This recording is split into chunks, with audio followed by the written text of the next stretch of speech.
এই পৃথিবীতে মোট ১৯৫টি দেশ, আর সব দেশের বিভিন্ন ধরনের অদ্ভুত সব আইন। যেমন একদিকে পর্তুগালের জেল হয়ে যায় হিসু করলে জলে, আবার জাপানেতে পুলিশ ধরে ওজন বেশি হলে। মনে করুন গভীর রাতে আপনার জোর টয়লেট চেপেছে, অথবা রাস্তার ধারের বাসি মোমো খেয়ে লুজ মোশন হয়ে গিয়ে ৫ মিনিট পর পর বাথরুমে গিয়ে তার স্যুপ বার করতে হচ্ছে। সেই মুহূর্তে যদি এটা বলা হয় যে আপনি বাথরুমে যেতে পারবেন না, ভোরের আলো ফোটা পর্যন্ত আপনাকে অপেক্ষা করতে হবে, জাস্ট ইমাজিন করুন তখন আপনার কেমন অবস্থা হতে পারে। আরে ঠিক এমনটাই হয়ে থাকে সুইজারল্যান্ডের মানুষদের সাথে। কারণ সুইজারল্যান্ডের রাত 10টার পর টয়লেটে ফ্লাশ করা বেআইনি। সেখানের আইন অনুযায়ী এটা মাঝরাত্রে শব্দ দূষণ। আরে ভাই, নিজের হয় না বলে অন্যকে একটু শান্তিতে হাত করতে দিবি না? ধরুন আপনি নন্দিনীর দোকানের খাবার খেয়ে ফেলেছেন, যার জন্য আপনার পেটের মধ্যে পরামানো ভুটভাট করছে। তবু অনেক সাহস নিয়ে আপনি রাস্তা দিয়ে চলেছেন, হঠাৎ করে পেছনে ভ্রম করে একটা আওয়াজ হলো। আশেপাশের লোকজন হয়তো ভাবলো চাঁদে যাওয়ার জন্য কোনো রকেট ছেড়েছে, আর আপনি কিছু বুঝে ওঠার আগেই একটা পুলিশ এসে আপনার হাতে হাত কড়া পরিয়ে দিল। এটা কি ধরনের পাগলামি? হ্যাঁ, এমনই একটা দেশ আছে যেখানে বাস্তবে জনসম্মুখে পাদু দেওয়া আইনত অপরাধ। বলতে পারবেন সেটা কোন দেশ?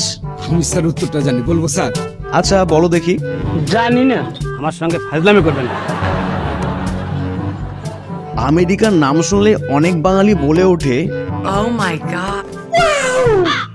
শুধুমাত্র তাদের উদ্দেশ্যেই বলে রাখি, যদি আপনি কখনো যুক্তরাষ্ট্রের ফ্লোরিডায় ঘুরতে যান তো অবশ্যই এই নিয়মটা জেনে রাখুন যে সেখানে সন্ধ্যা 6টার পর থেকে পাবলিক প্লেসে পাদু দেওয়া আইনত অপরাধ। ধরা পড়লে জেল অবধি হয়ে যেতে পারে। আসুন শুরু করি আরেকটা নতুন এপিসোড, কথা কম শোনেন বেশি। চলুন আজ জেনে আসি সম্পূর্ণ পৃথিবীর এমনই সব উদ্ভট আইন আর নিয়ম। তার আগে চ্যানেলটাকে সাবস্ক্রাইব করুন আর দেখতে থাকুন, হাসতে থাকুন। ধরুন আপনি বিয়ে করে স্মৃতিতে সিঁদুর দিয়ে বেনারসি পরিয়ে নতুন বউকে ঘরে আনলেন।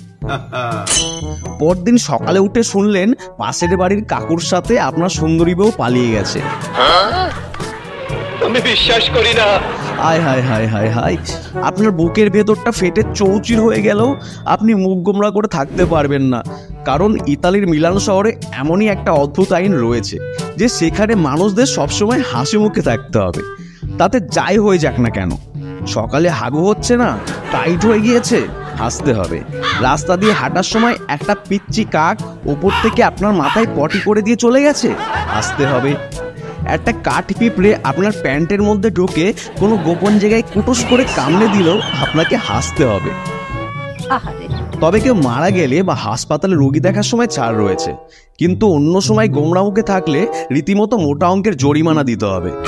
মনে করুন বেশ কয়েকদিন খুব বৃষ্টি হচ্ছে, আর এই আবহাওয়ায় আপনার আন্ডারপ্যান্ট শোকায়নি, অথবা তা ইঁদুরে ফুটো করে দিয়েছে, যে কারণে আপনি আপনার শখের জাঙ্গিয়া না পরেই বাড়ি থেকে বার হয়ে পড়লেন।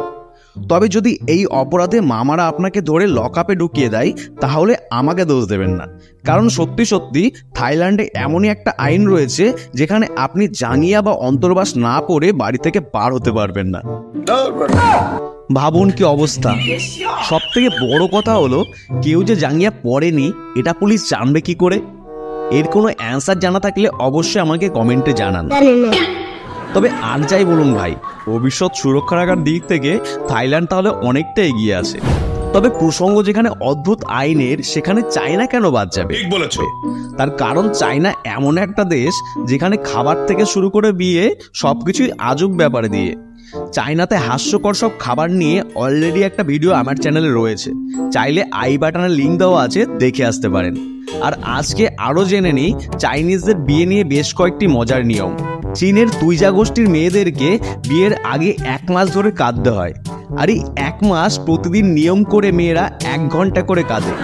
শুধু তাই নয়, বিয়ের দিন যত এগিয়ে আসে কান্নার দলের সদস্য সংখ্যা ততই বাড়তে থাকে। মা, কাকি, মাসি, পিসি আর পরিবারের যত মহিলা সদস্য আছে একে একে সবাই এসে যোগ দেয় সেই কান্নার আসরে, আর এই কান্নাকাটি চলতেই থাকে আর চলতেই থাকে। এটা কেমন ধরনের নিয়ম ভাই? এমন চলতে থাকলে তো বিয়ে বাড়ি আর শ্রাদ্ধ বাড়ির মধ্যে পার্থক্যটাই খুঁজে বার করা মুশকিল হয়ে যাবে।